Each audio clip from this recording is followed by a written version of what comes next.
Typically, Christmas Eve, I want to be with family, having a big meal, a lot of wine, just being with loved ones. This one was unique in that we were heading out on an op early morning on Christmas. So, Christmas Eve, we spent briefing it with the guys and then slept for a few hours and 2, 3 in the morning on Christmas Day. Launched with the sun still down. So, where I normally would be maybe nursing a hangover on Saturday morning. Instead, I was out with these guys trying to gather some intel related to somebody who had emplaced IEDs a couple weeks prior that unfortunately had killed a couple of our Army route clearance platoon partners. Wow. So no peace on earth, goodwill toward men for you on this Christmas. Very little. Well, spell out the story behind this operation. You refer to it as the Christmas offensive. What's the background? What's the backstory that leads to this operation at 3 in the morning on Christmas Day? Yeah, on December 12th. So we were a very small group of Marines. The airfield is predominantly run by the Air Force because they're the ones using it, but the headquarters above us was an Army task force. So a handful of Marines falling underneath the Army, and coming with the Army, we had related Army units and enablers helping us in our operations around Bagram Airfield, with our primary objective being preventing or at least minimizing rocket attacks on the airfield. Because when rockets are flying, you inherently can't launch and recover jets. So, as part of those operations around Bagram, we had to rely on a lot of Army route clearance platoon. They're guys who, absolute legends, go out and say, we're looking to be IED magnets and ideally clear routes for people coming behind. And unfortunately, on December 12th, a particularly large IED destroyed a route clearance platoon vehicle and killed two of their soldiers. And we had pretty solid DNA evidence tying us or tying the bomber to that attack. He'd been incarcerated prior, his biometrics had been taken, so we knew who was responsible for it. So a couple of weeks later, we were trying to gather intel on where this guy may be living to ideally hand it off to a higher tier unit who could go and actually do a capture kill type mission. But within our ROE, all we could do was gather the intel and then hand it off to somebody else with different authorities. So that's what brought us to this quote unquote Christmas offensive. It was really a way to infiltrate a village where we thought he might be bedding down overnight. And in the morning, as the sun came up, be in the village when the locals came out, gather intelligence about this guy's whereabouts, and then hopefully pass it off to somebody else. So that's the big picture of what led to us at 2, 3 in the morning on Christmas Day heading out into that village. Were you able to get any actionable intelligence about the whereabouts of this guy? We did. It just wasn't acted on. I realized more and more our hands were fully tied over there, and we were essentially put out as bait without the ability to target the people trying to do us harm and sent outside the wire with one arm tied behind our backs. Right. So this is something that I really want to unpack. Let me ask a few questions and, working to unpack what you just said. Well, first of all, when do you arrive in Afghanistan? I think at this point, I'll take a step back and talk about the bigger mission because then it'll kind of make sense. Yeah. For years, the Marine Corps partnered with soldiers from the Republic of Georgia. It was called the Georgian Defense, or excuse me, the Georgian Deployment Program. And essentially, what would happen is Georgians would commit a battalion to go to Afghanistan, and they'd have embedded Marine advisors with them to serve as the language and American liaisons to higher headquarters. Why was Georgia in Afghanistan? And frankly, it had nothing to do with Afghanistan and everything to do with Georgia's neighbor to the north. So our mission was 2014 to 15. This program started, I want to say not 2009 or 10. So broader geopolitical context, this was a year or two after Russia had invaded Georgia in 2008.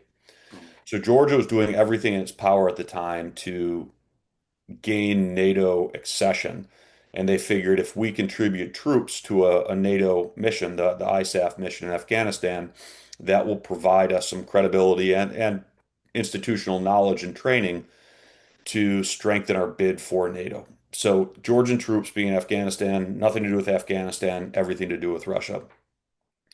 Mm. So as part of that mission, we formed as an advisor team on Camp Pendleton out in Southern California. And then May of that year, 2014, we flew over to Georgia where we embedded with the Georgian battalion that we'd be deploying with. Ours happened to be the 51st Georgian Light Infantry Battalion.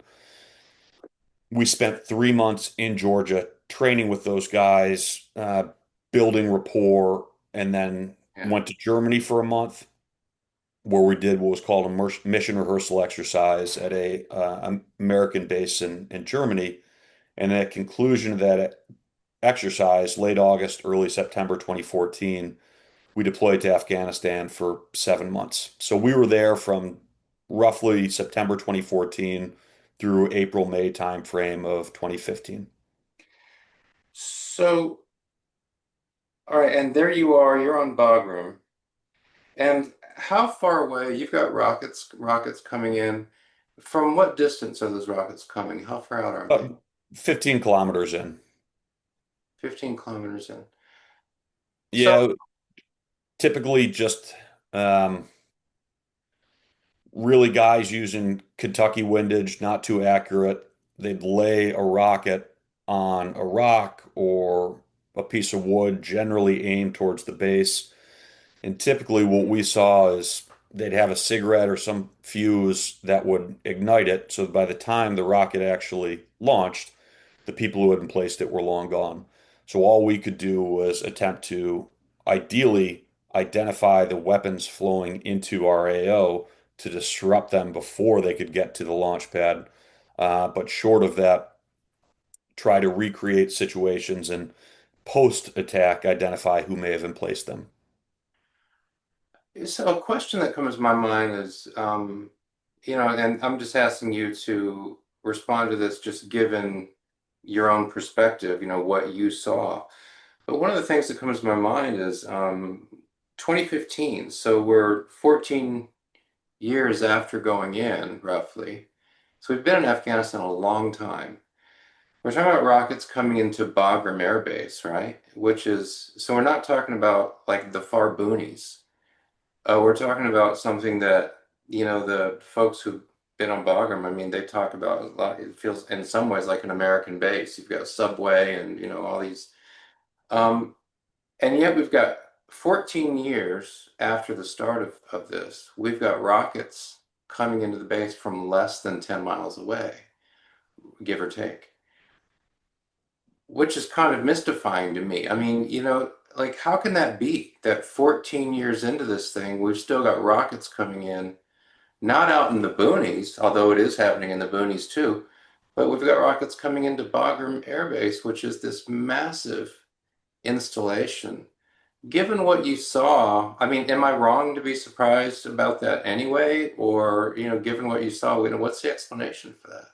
It helps to think of there's a phrase that a lot of people who've been to Afghanistan cynically use about Afghanistan. We weren't in Afghanistan for 20 years. We were in Afghanistan for 1 year, 20 times. And I Mm, use that to illustrate the complete and utter lack of continuity of effort. So sure, we'd been in Bagram at that point in time for 14, 15 years, but the defense of the base was an absolute ad hoc pickup game. It was, we compiled our mission from what 3 to 5, depending on how you look at it, other units had been doing before that. There was, for the entire time in Afghanistan, really until we got there in 14 with the Georgians and established that mission, it was completely ad hoc who was responsible for defending Bagram.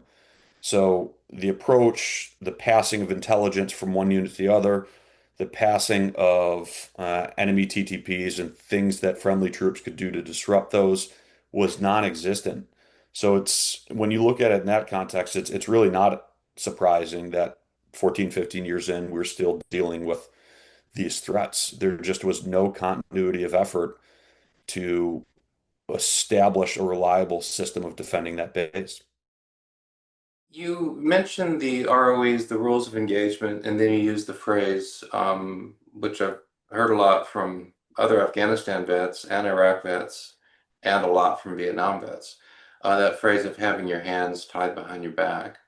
Um, Talk about that a bit. I mean, you've already, conveyed the sense of frustration that you felt, which uh, I've heard from every single Afghanistan that I've spoken with, this feeling of frustration. Um, the rules of engagement, hands tied behind your back. What kinds of things come to your mind when you think about that in relation to Afghanistan? So, in terms of defending against indirect fire, so preventing rocket attacks, from a military operational perspective, the best way to do that is to disrupt the flow of weapons before they get into the launch pad. Basically, be proactive instead of reactive.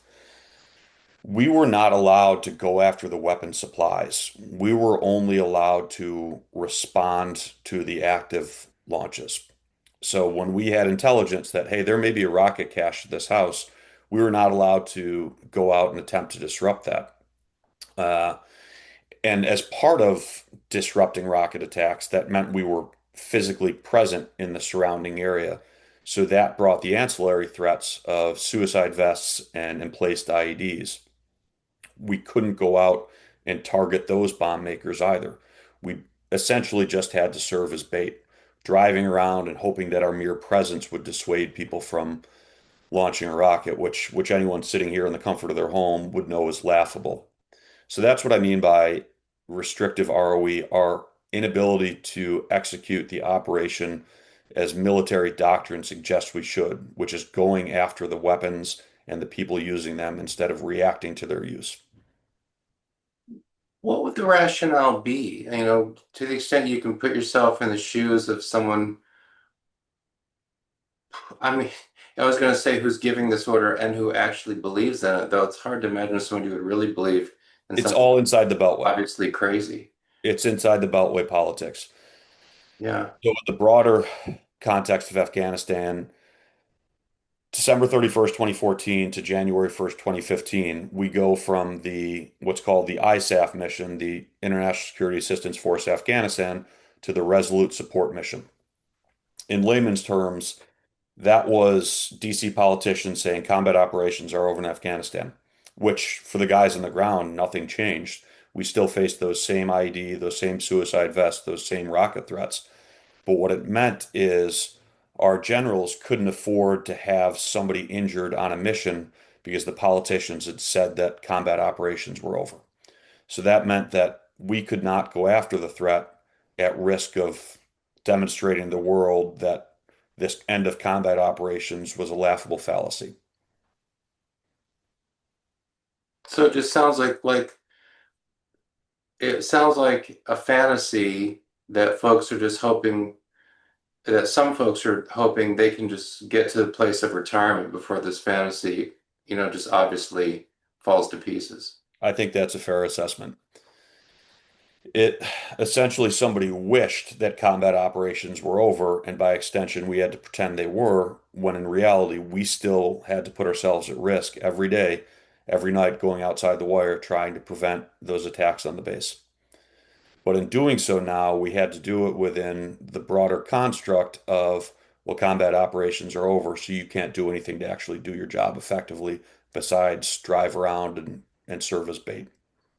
Somebody thousands of miles away on the other side of the world used arbitrary date to declare the end of combat operations when our day-to-day on the ground reality had not changed in the least bit, and nor had the threats. Did this lead to Marines or other combatants sometimes saying, okay, well, let's go out and get shot at, and that'll give us grounds to fight back. I mean, you know what I'm saying? I mean, did Yep. that happen? Yeah, understood. And yes, we never lost the inherent right to defend ourselves. So if somebody shot at us, we had the right to shoot back. But our enemy wasn't stupid. They understood this as well, so they just didn't shoot at us. Because when somebody places an IED or launches a rocket and we don't see them do that, we can't just go shoot them after the fact. So they know, hey, why risk it? Why shoot at these guys when all we need to do is just blow them up and they can't do anything about it? Wow. So they'd avoid gunfights because they knew our hands were tied for anything that occurred after the fact. So on this Christmas operation, you go into the village, you do get actionable intelligence, but then you said, but you weren't able to do anything about it. No, and we knew that from the beginning that we were under no illusions of being a tier one special forces unit. We were there in a conventional capacity to defend the base. But what we could do is gather intelligence, gather biometrics, pattern of life to hand off to US and NATO special forces working with Afghan special forces who could go after those guys.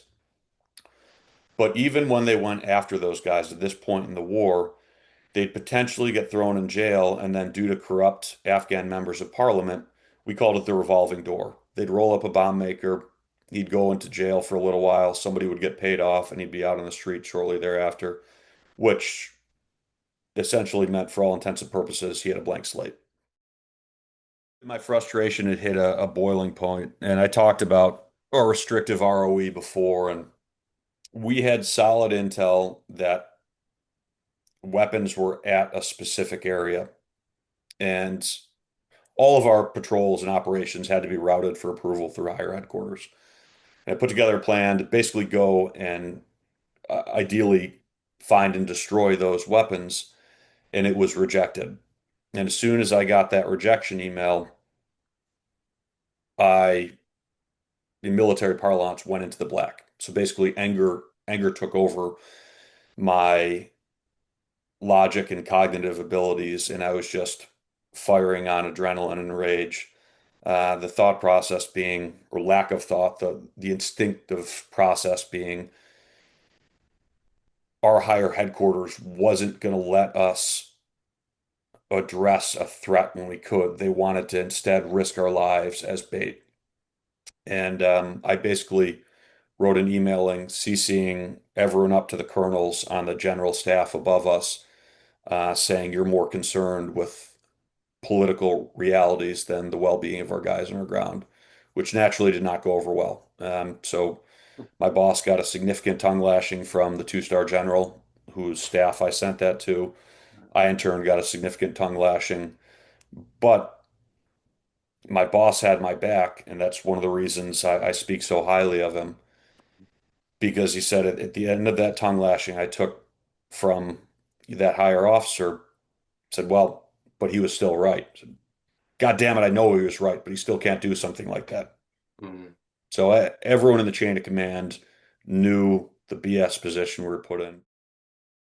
You've already, I think, touched on this a number of times, but just to make it concrete, um, what are you doing in a typical week? And I think, like I say, I think you've already described, the kinds of things you're doing, but just to, um, you know, put it into a discrete box. In a typical week, what kind of stuff are you doing with your Marines and the Georgians that you're working with? Yeah, my role on our advisor team, I was the operations officer. So we had, broadly speaking, two elements between the Marines and Georgians. One focused on inside the wire security. So these were the people who manned guard towers and entry control points.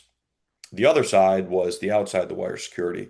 Our patrol teams going out to attempt to disrupt rocket attacks from the surrounding area. So as the operations officer, I had the twofold responsibility of both overseeing the inside the wire security, but fortunately we had a group of absolute rock star Marines, so they basically could operate independently and work with their Georgians to get the inside the wire security done. So making sure entry control points ran smoothly, making sure the towers were manned. Outside the wire security, we also had a phenomenal group of Marine infantry officers, staff NCOs, and NCOs who I was 100% confident with for leading leading patrols on during day-to-day operations. So what I was doing basically was I was coordinating with our higher headquarters to basically take any intelligence that was passed down or that was generated by adjacent units and then fuse that into what are our actionable intel objectives for the upcoming week's patrols. So, do we have a certain village where we want one of our patrols to go and see if they can identify a person of interest? So, developing that patrol schedule for the following week. And then we relied heavily on our partner Afghan forces. We worked with was called a Kandak, which is roughly the Afghan National Army equivalent of a battalion in the U.S. military. So I would also have to liaise with the Kandak commander, and on Saturday of every week, confirm with him the patrol schedule where we'd be doing partner patrols with the Afghans for the following week. So that was a lot of putting out fires and dealing with personalities on the Afghan side to ensure that they continued to come out supporting us. Because without locals, everything becomes much harder and more dangerous. We could be in Afghanistan as Americans for 20 years, and by that I mean one American for 20 years. We're still never going to be local. We're never going to pick up on the cultural and social cues, the language cues that those guys pick up on. So having the Afghans out on patrol with us provided us not only a measure of legitimacy with the locals, it also made us safer because they would somewhat serve as the canary in the coal mine, where if they were anxious about something, that was a good indicator that our guard should be up. So that was the bulk of the week in terms of just planning regular patrols. And then every week or two, we do more of a deliberate planned operation where we'd have multiple patrol teams going out on a single objective. So the Christmas offensive was something like that. Mm. And for those ones, I would typically go out as the Marine in charge on those. Slightly higher rank than the other Marines out there, and it gave them the ability to kind of blame me for tactical decisions. If the Georgians were complaining about something we wanted them to do, the other Marines could say, "Oh, well, Captain Nalon said we have to." And because of my positive working relationship with the Georgian operation officer, the Georgians knew, well, if Captain Nalon said it, it means Major Nick, the Georgian OPSO, fully supports it, so we have to do it. And it just added one more layer of coordination between two or three units out. Once every week or two, I'd be outside on a deliberate operation with the guys like that. My understanding is that you're not empowered to directly order the Georgians to do anything. That's entirely correct. It's Yeah. 100% dependent upon the relationships and the rapport we've established. I could not order a Georgian to do something. But because of the rapport I established with my counterpart in the Georgian battalion, I de facto could, because they knew because of the strength of our relationship that I could tell these guys to do something. And even though legally they didn't have to listen, they would because of the rapport and relationship I'd established with my Georgian counterpart. So advising is 100% a game of establishing relationships. Mm. And I'm guessing as well, given the Georgian interest, not so much in Afghanistan, but in Georgia getting into NATO, and they see this as a way to open the door for them to get into NATO, there's probably some, if necessary, some political pressure as well to go along with what the American officer is saying. There is a ton of that to Yeah. the point where, well, we were still in Georgia trying to narrow down our list of Georgian interpreters who would come with us. There was political involvement down to the individual interpreter selection level. Wow. And the Georgian battalion commander, he did a great job of shielding us from it, but it was pretty clear, and he was an awesome guy, that he was under a ton of pressure from both the Georgian Ministry of Defense and their civilian leaders. Mm. And on the whole, did you find the Georgian forces to be good forces to work with? Great people, wildly frustrating forces to work with. And that goes with largely the difference between Soviet and post-Soviet military doctrine Mm. and what NATO forces, and particularly the Marine Corps, embrace. The Marine Corps, embrace something called mission tactics, where we want as decentralized initiative and execution as possible. Basically, we want to push decision making down to the lowest level possible because that speeds up operations, and the lowest level are the guys who have the best situational awareness. Mm, Conversely, the post-Soviet military is wildly centralized, and this is the bulk of the world's militaries, where they want to retain decision making at the highest level possible. So whereas you ask a Marine Lance Corporal or Corporal, hey, what should we do here? He'd assess the situation, use his judgment, experience, and training, and say, I recommend this course of action. You ask a Georgian Lance Corporal or Corporal or equivalent the same thing, they say, oh, I asked my platoon commander mm, because of that ingrained sense of zero deflect mentality where we don't want to use our initiative because then we're the ones on the hook if something goes wrong. So everything slows down, and that's wildly frustrating as a Marine dealing with people who refuse to use their own initiative, even mm. when that initiative is sound, because of the concern of repercussions if something goes wrong. So awesome guys. We spent a ton of time out socializing, having drinks, eating with them in Georgia. But for actual operations, extremely frustrating due to that centralized nature of the post-Soviet world. Sure. How about the Afghan forces? I'm guessing a lot of them you're probably not able to communicate with directly. I'm interested just in your months there. What was your assessment, maybe just a gut feeling of what's motivating these Afghan forces? Why are they alongside the Americans?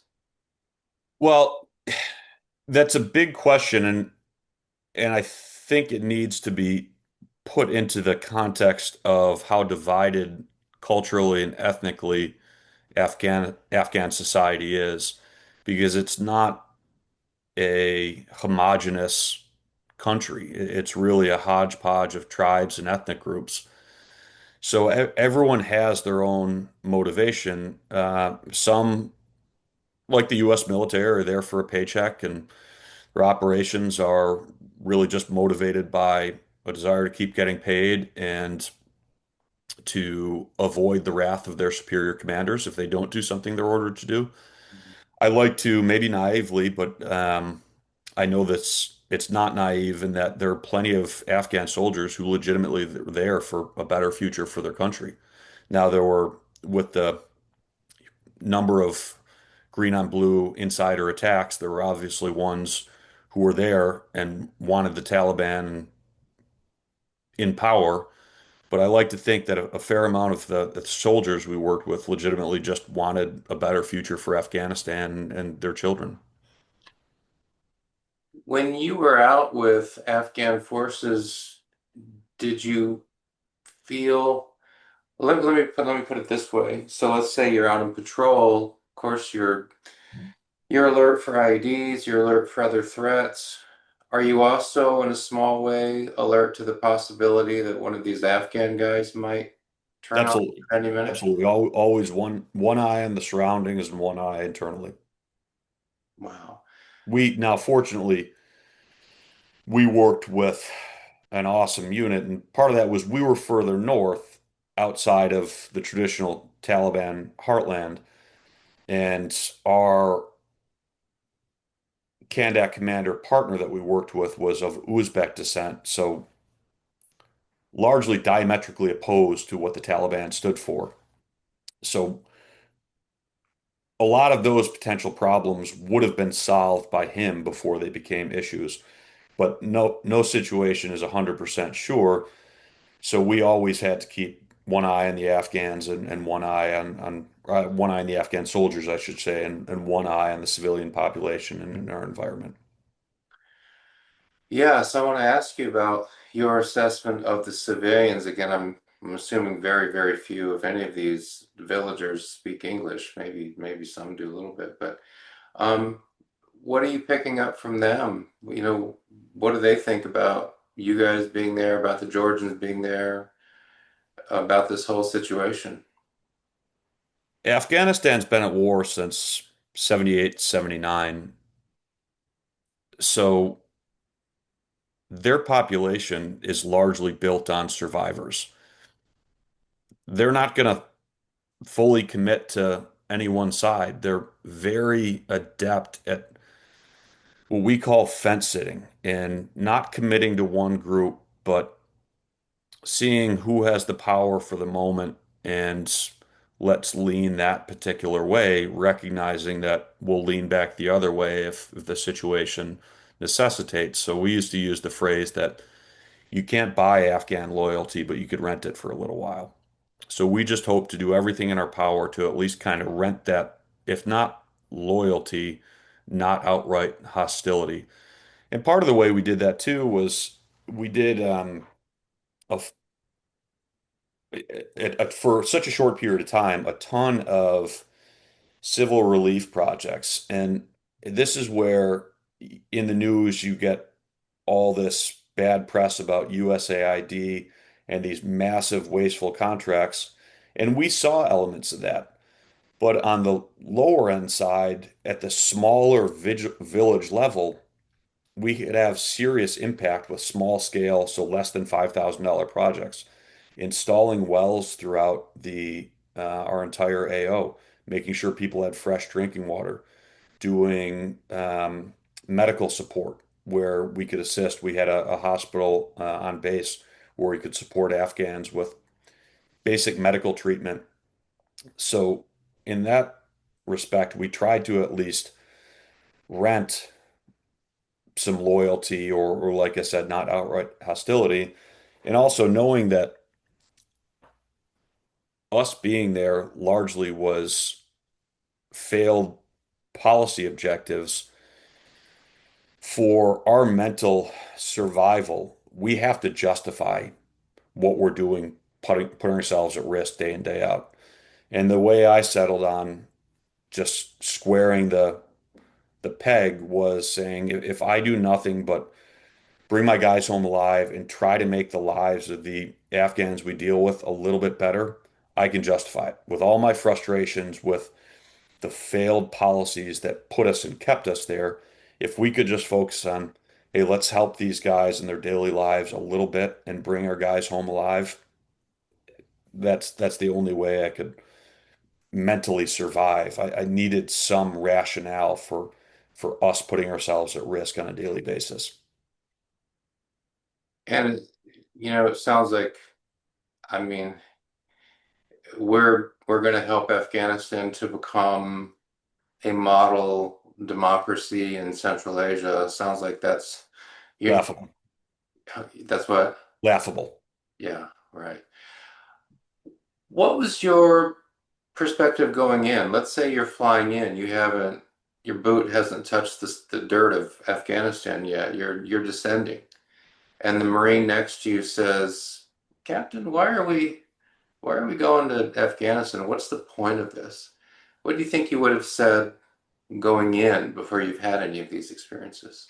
Probably the same thing of we want to make the Afghans' lives we deal with a little bit better and bring our Marines home alive. I mean, being there 2014, 13, 14 years of being there already, I knew enough Afghan vets. I'd read enough about our time in Afghanistan, about the Soviet time in Afghanistan, about the British time in Afghanistan, Mm. to recognize this notional mission of creating a Western style democracy was nonsense. So while I grew more frustrated about the day-to-day realities while I was there, I was under no illusions of grandeur going in. So I don't think my rationale of bringing guys home alive and helping the Afghans we deal with on a daily basis change much between preparing to go, being there, and coming home. Mm. So August 2021, what was your own response to all of that? Heartbreak and anger. Uh, Heartbreak at the loss of life, anger at our politicians putting our troops in a position where that loss of life occurred. And I don't think we should have even been in Afghanistan by that point in time, Mm.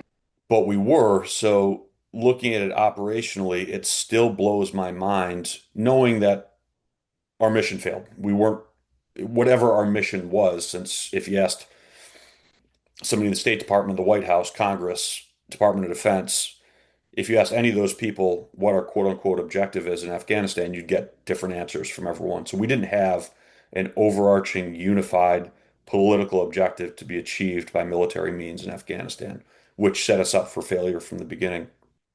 But at least on an operational level, it blows my mind that we thought it was a good idea to withdraw our troops from a unsecured civilian airbase when we had Bagram an hour north that we'd handed over the Taliban before.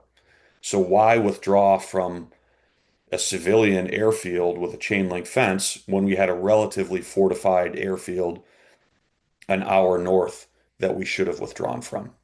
So that's just an operational decision that I I can't fathom how somebody signed off on, yeah, it makes sense. Let's withdraw from this unfortified airfield instead of the relatively secure airbase an hour north. Yeah, it's like this last act of lunacy is just the cherry on the top of 2 decades of Yeah. policy that didn't When make. you look in that respect, that decision makes perfect sense. It's just one more terrible decision stacked on the countless ones before that. I picked this up from you. I've picked it up from really the great majority of war vets I've spoken with, Vietnam, Afghanistan, Iraq, who, share the kinds of frustrations that you've shared and, really wonder about the mission. You yourself, right? Why were we here? What did our actions matter? I don't know whether we should be in Afghanistan or not. Those are quotes from what you've written. So there's that. And, I think a word that goes along with that is a sense of disillusionment. At the same time, a feeling of pride in what was done despite all of that. So I wonder if you could talk about that feeling of, despite all of the incredible frustrations, that there's still a feeling of pride of what was done within the context of that. What is that all about? At the end of the day, I'm still a Marine Corps infantry officer. I take pride in tactical execution of operations. So even within the context of flawed policy in Afghanistan, I and any other infantry officer or really any other military member with a specific job field takes tremendous pride in that job field. Mine just happened to be infantry operations. So one of our first patrols in Afghanistan with the Georgians and the Afghans, we were so late getting outside the wire that the Afghans had already left. So we're already behind the curve before we've even left the wire. We get outside the wire, we're supposed to turn right, we turn left. So we're basically in military parlance, a absolute soup sandwich. That's at the beginning of the deployment. 7 months later, we're organizing joint combined patrols with the Afghans where we were inserting multiple units over 10-kilometer night infiltrations by foot to establish overwatch positions, linking up with vehicle units the next morning. So going from not even being able to drive around the base to fairly complex military operations in the span of 7 months. I take tremendous pride in our guys and the Georgians getting to that level of tactical execution. Does it matter anything in the broader scheme of Afghanistan? Absolutely not. But I'm human and still have pride in what we accomplished at that tactical level. Hmm. Yeah. And at the end of our 7 months, we'd reduced the percentage of successful rocket attacks on the base by 50%. So, like I said, general scheme of Afghanistan doesn't mean anything. In terms of human frailty and still having pride in what we do, yeah, I take pride in that. Talk about the Marines that you served with. You said something about the Georgian forces, the Afghan forces. What about these Marines? Best group of guys I ever could have imagined working with. We Yeah. had, in any small unit, regardless of whether it's the civilian world, a nonprofit, the military, you're going to have personality differences. We were a very unique core team of guys who just meshed. I had the utmost respect and trust in everyone from corporal to lieutenant colonel on our team. I cannot speak highly enough of the Marines and Navy corpsmen on our team.